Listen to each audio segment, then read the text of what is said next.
Hello guys, welcome back. आज हम लोग बात करेंगे, हमारा जो टॉपिक था रेंट, जो मैंने आपको अपनी लास्ट क्लास में बताया था, उसमें हमारे दो अप्रोचेस थे जिसमें हम रेंट के बारे में पढ़ते हैं। एक था हमारा रिचार्डियन अप्रोच और दूसरा था हमारा मॉडर्न अप्रोच। आज हम लोग जो पढ़ेंगे वो हम लोग पढ़ेंगे Ricardian theory of rent. Ricardian जो हमारी थ्योरी ऑफ रेंट है वो हमारे एक इकोनॉमिस्ट थे, डेविड रिकार्डियन। डेविड रिकार्डियन ने 1817 में, जो डेविड रिकार्डियन थे उन्होंने 1817 में ये जो थ्योरी ऑफ रेंट थी ये इन्होंने डिस्क्राइब करी थी। ये थ्योरी ऑफ रेंट के पीछे जो उनकी कह सकते हैं जो स्टार्टिंग पॉइंट था या जो ओरिजिन था, कैसे उनकी पूरी शुरुआत हुई, उसकी स्टोरी कुछ इस तरह से है। 1817 में 1817 में क्या हुआ था, नेपोलियन वॉर शुरू हो गए थे। नेपोलियन वॉर होने में क्या हुआ कि जो हमारे वीट्स थे उनकी शॉर्टेज हो गई। वीट की शॉर्टेज होने की वजह से वीट के प्राइसेस जो थे वो बहुत ज्यादा इंक्रीज कर दिए गए। 1817 में नेपोलियन वॉर हुआ, उस वॉर में जो वीट था उसकी शॉर्टेज हो गई। शॉर्टेज होने की वजह से प्राइसेस बहुत ज्यादा बढ़ गए। प्राइसेस बढ़ने पे जो लोग थे उन्होंने जो लैंड होल्डर्स है, जो लैंड ओनर्स थे, उनको ब्लेम करना शुरू कर दिया कि भाई जो भी ये प्राइसेस बढ़े हैं ये सिर्फ आप ही की वजह से बढ़े हैं, तो अब आप ही को इसका कोई सॉल्यूशन देना पड़ेगा। लेकिन अब इसमें उसकी तो कोई गलती थी नहीं, क्योंकि वो तो कुछ कर नहीं है, तो सिर्फ लैंड ओनर है, वो तो कुछ गुड्स प्रोड्यूस कर नहीं रहा है। वीट के जो प्राइसेस बढ़े थे वो बढ़े थे वॉर की वजह से, क्योंकि वॉर होने की वजह से जो जितनी भी क्रॉप जो उसकी क्रॉप की जो लैंड की फर्टिलिटी थी या जो क्रॉप प्रोडक्शन था वो एकदम रिड्यूस हो गया था, जिसकी वजह से जो वीट था वो इतनी ज्यादा क्वांटिटी में अवेलेबल नहीं था। लेकिन अनफॉर्चुनेटली जो थ्योरी निकल के आई वो लोगों को क्या लगा कि जो वीट के प्राइसेस बढ़े हैं वो लैंड की वजह से बढ़े हैं। इसीलिए जो लैंड ओनर है उसने क्या किया, अनफॉर्चुनेटली जो लैंड के प्राइसेस थे उनको इंक्रीज कर दिया। यानी कि जो वीट के प्राइसेस बढ़ने का रीजन माना गया वो माना गया हमारे लैंड की रेंट को, यानी कि लैंड का रेंट बढ़ा है, इस वजह से हमारा जो वीट का रेंट है, जो हमारे क्रॉप थे उनके जो रेट थे वो इंक्रीज कर दिए गए। तब जो डेविड रिकार्डियन ने ये थ्योरी निकाली, थ्योरी ऑफ रेंट, जिसमें इन्होंने ये बताया कि जो भी हमारा रेंट है वो हमारे लैंड से ही हमें मिलता है। क्योंकि उस टाइम पे जो रेंट होता था वो सिर्फ और सिर्फ लैंड पे मिलता था, क्योंकि कोई भी industry, factory, firms, business, housing society और ये जो हमारे बिल्डिंग डेवलपर्स है, ये इस टाइप की कोई भी चीजें नहीं होती थी। तो उस टाइम पे जो भी रेंट जो था या जो रेंट का सोर्सेस थे, वो रेंट के सोर्सेस सिर्फ और सिर्फ लैंड होते थे। दूसरी चीज, लैंड पे भी उस टाइम पे सिर्फ और सिर्फ क्रॉप ही ग्रो कराए जाते थे। बाकी दूसरे जो चीजें थी, जो हमारी कमर्शियल फार्मिंग थी उस टाइम के, उस कमर्शियल फार्मिंग जैसा कुछ होता ही नहीं था। जितने भी लोग थे वो सिर्फ और सिर्फ जो हमारी बेसिक नीड या डेली क्रॉप की चीजें सिर्फ और सिर्फ वही ग्रो करवाते थे। जिसकी वजह से डेविड रिकार्डियन ने क्या थ्योरी निकाली कि जो भी हमारा रेंट है वो रेंट हमें लैंड से मिलता है, और उस लैंड की फर्टिलिटी डिसाइड करती है कि उसका रेंट क्या होगा। यानी कि अगर जो मेरी लैंड है वो फर्टाइल ज्यादा है तो रेंट ज्यादा हो जाएगा, अगर जो मेरी लैंड है उसकी फर्टिलिटी कम है तो उसका रेंट कम हो जाएगा। यानी more fertile land rent is high, less fertile land the rent is low. तो इस थ्योरी के बाद क्या हुआ, जो मेरे रिकार्डियन थे उन्होंने ये डिसाइड किया कि अब से जो भी रेंट चार्ज किया जाएगा वो सॉइल की फर्टिलिटी पे चार्ज किया जाएगा। जिसके लिए उन्होंने पूरे अजम्पशंस कुछ बनाए। पहला अजम्पशन क्या बनाया कि फर्टिलिटी, यानी जो भी इनकी थ्योरी ऑफ रेंट थी वो पूरी बेस किस पे कर रही थी, फर्टिलिटी पे। फर्टिलिटी ज्यादा होगी तो रेंट ज्यादा होगा, फर्टिलिटी कम होगी तो रेंट कम हो जाएगा, क्योंकि जितनी फर्टाइल लैंड होगी क्रॉप का प्रोडक्शन उतना ही ज्यादा होगा, वीट का प्रोडक्शन उतना ही ज्यादा होगा। लेकिन वही फर्टाइल लैंड जितनी कम होगी, इनफर्टाइल होगी, बैरन होगी, उस पे प्रोडक्शन उतना ही कम होगा, तो रेंट भी आपका कम ही होगा। तो पहला असम्पशन इन्होंने क्या दिया, फर्टिलिटी। दूसरा असम्पशन इन्होंने दिया लॉ ऑफ डीएमयू। डीएमयू यानी कि डिमिनिशिंग मार्जिनल यूटिलिटी। ये आपको वही 11th वाला कॉन्सेप्ट है कि जैसे जैसे हम चीजों को यूज करते जाते हैं उनकी यूटिलिटी धीमे धीमे कम होती जाती है। तो रिकार्डियन ने क्या बोला कि लॉ ऑफ डीएमयू के अकॉर्डिंग जो लैंड सबसे ज्यादा फर्टाइल है, यानी कि जो ए ग्रेड की लैंड है, सबसे अच्छी लैंड है, पहले उसको हम लोग उसको पहले क्रॉप उसमें ग्रो कराएंगे। उसके बाद जो उससे लो फर्टिलिटी वाली है फिर उस पर क्रॉप ग्रो कराएंगे। फिर जो सबसे लीस्ट फर्टाइल लैंड है उस पर हम क्रॉप्स ग्रो कराएंगे। यानी रैंकिंग के अकॉर्डिंग जो सबसे हाई है पहले उस पर क्रॉप ग्रो होंगे, फिर जो उससे लो है उस पर क्रॉप ग्रो होंगे, और उसके बाद जो सबसे कम है उस पर क्रॉप्स ग्रो कराए जाएंगे। तो जैसे जैसे हम प्रोडक्शन जैसे जैसे मेरी फर्टिलिटी डिक्रीज करती जाएगी वैसे वैसे हम इसको चेंज करते जाएंगे। तो दूसरा असम्पशन मेरा क्या हो गया, लॉ ऑफ डीएमयू।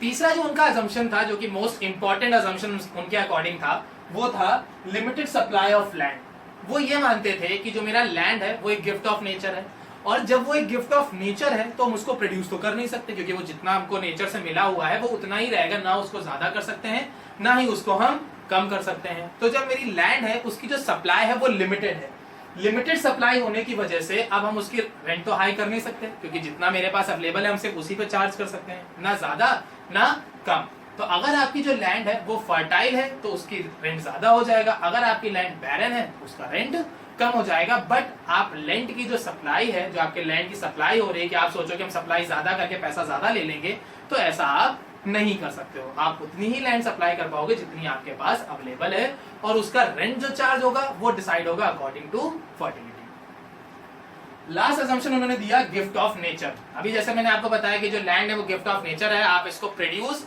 नहीं कर सकते हो। तो जो रिकार्डियन की थ्योरी थी, रिकार्डियन की थ्योरी के अकॉर्डिंग जो रेंट हमें मिलता है वो सिर्फ और सिर्फ हमें कहां से मिलता है, लैंड से मिलता है। दूसरा, लैंड का जो क्राइटेरिया डिसाइड होगा कि हमें कितना रेंट मिलेगा, वो डिसाइड होगा मेरी फर्टिलिटी पे। जितनी ज्यादा फर्टिलिटी होगी रेंट उतना ज्यादा होगा, जितनी कम फर्टिलिटी होगी रेंट उतना कम होगा। तीसरा, लॉ ऑफ डीएमयू, जो ज्यादा फर्टाइल लैंड होगी उसको पहले हार्वेस्ट करेंगे, जो कम होगी उसको उसके बाद में, जो सबसे लीस्ट होगी उसका टाइम सबसे बाद में। तीसरा था मेरा limited supply. Limited supply of land होने की वजह से यहाँ पे जो मेरा सप्लाई का ग्राफ बनता था वो इस तरह से था। ये मेरी क्वांटिटी हो गई, ये मेरा सप्लाई हो गया।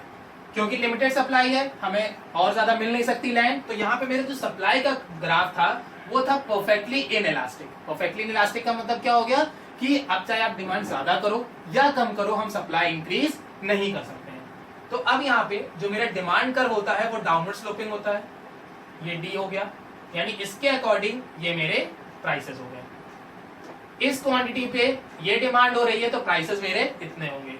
वहीं पे अगर हम प्राइसेस, डिमांड इसकी इंक्रीज कर दें तो प्राइसेस भी मेरे इंक्रीज हो जाएंगे। प्राइसेस का मतलब यहाँ पे मेरा हो गया रेंट से, यानी कि आप इतनी क्वांटिटी की डिमांड करते हैं तो रेंट ये होगा, डिमांड बढ़ जाएगी तो रेंट मेरा बढ़ जाएगा, वही डिमांड अगर कम हो जाएगी तो रेंट मेरा कम हो जाएगा। क्यों? क्योंकि सप्लाई ऑफ लैंड जो है वो लिमिटेड है, तो सप्लाई तो इंक्रीज कर नहीं सकते, तो सिर्फ आपकी जो डिमांड है उसी के अकॉर्डिंग हम प्राइसेस डिसाइड करेंगे।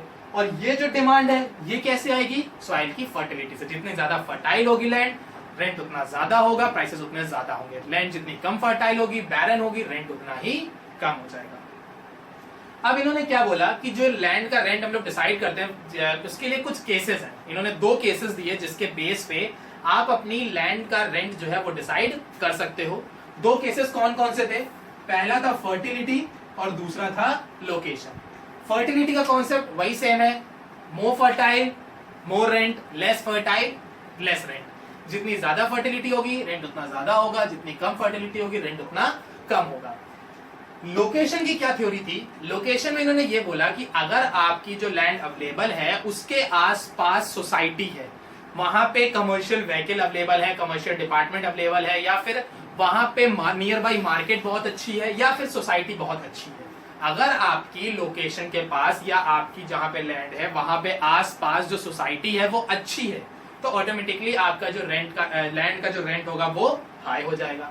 बट अगर आपकी जो लैंड है वो किसी गांव में है या किसी ऐसे एरियाज में है जहां पे जो भी कन्वीनियंट का सामान है वो अवेलेबल नहीं है, सोसाइटी नहीं है, स्कूल कॉलेज हॉस्पिटल्स ये सारी चीजें अवेलेबल नहीं है, तो आपकी जो लैंड का रेंट है वो अपने आप कम हो जाएगा।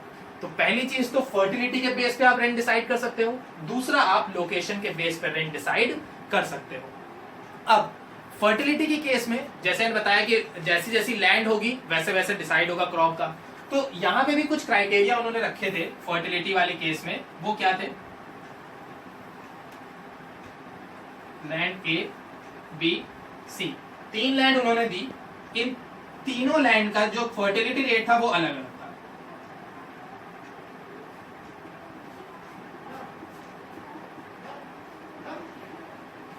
ये 3 लैंड है, तीनों लैंड का जो फर्टिलिटी रेट है वो अलग अलग है, यानी ए मेरी सबसे ज्यादा फर्टाइल है, बी उससे कम फर्टाइल है, सी सबसे लीस्ट है। लेकिन जो इस पे हम कॉस्ट ऑफ प्रोडक्शन लगा रहे हैं, यानी कि जो इस पे हम लोग खर्चा कर रहे हैं वो सेम कर रहे हैं। यानी जितना खर्चा हम ए पे कर रहे हैं उतना ही बी पे ही, उतना ही सी पे, यानी कि मेरे जो कॉस्ट ऑफ प्रोडक्शन है वो तीनों पे सेम आ रहा है। हम सेम फर्टिलाइजर यूज कर रहे हैं, सेम इंसेक्टिसाइड, पेस्टिसाइड या जो मशीन्स यूज कर रहे हैं या जो फार्मर है वो तीनों में सेम है। लेकिन फर्टिलिटी की वजह से जो मेरा लैंड ए है वो क्रॉप ज्यादा ग्रो करा के दे रहा है, जो बी है वो कम ग्रो करा के दे रहा है, और जो सी है वो उससे कम ग्रो करा के दे रहा है। तीनों के जो प्रोडक्शन एरियाज हैं वो बहुत कम है।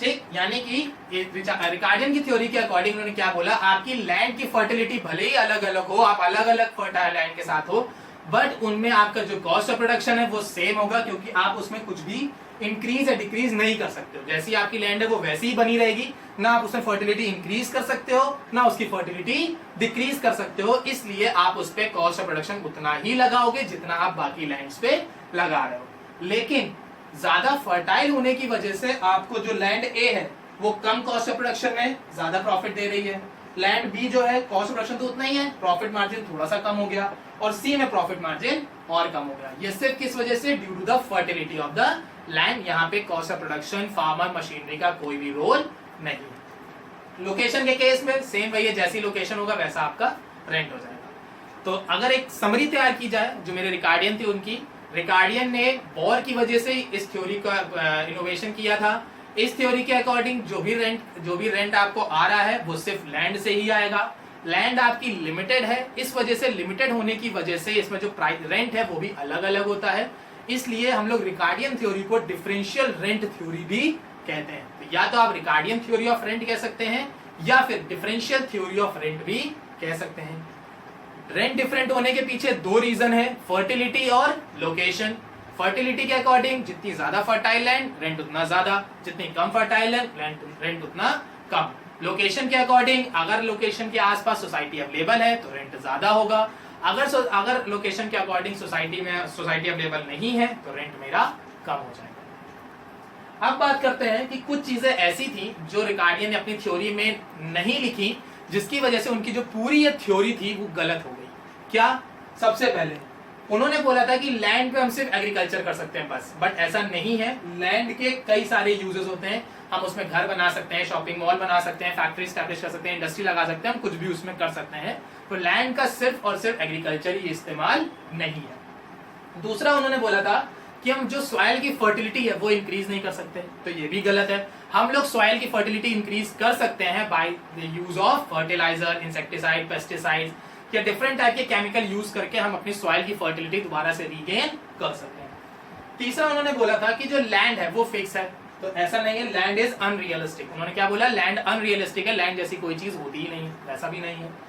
चौथा, rent does not include cost and price. जो मेरा रेंट है वो कॉस्ट एंड प्राइस इंक्लूड नहीं करता, तो ऐसा बिल्कुल भी नहीं है। रेंट में आप जैसा प्राइस कॉस्ट लगाएंगे, जैसा खर्चा करेंगे, रेंट उसके अकॉर्डिंग बढ़ जाएगा। आप खर्चा कम करेंगे, रेंट आपका कम हो जाएगा।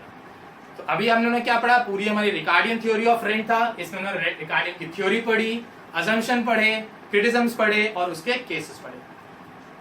थ्योरी ऑफ रेंट की पहली जो थ्योरी थी रिकार्डियन थ्योरी वो आज कंप्लीट होती है। नेक्स्ट जो इसकी थ्योरी है मॉडर्न थ्योरी ऑफ रेंट, वो हम लोग पढ़ेंगे अपनी नेक्स्ट क्लास में।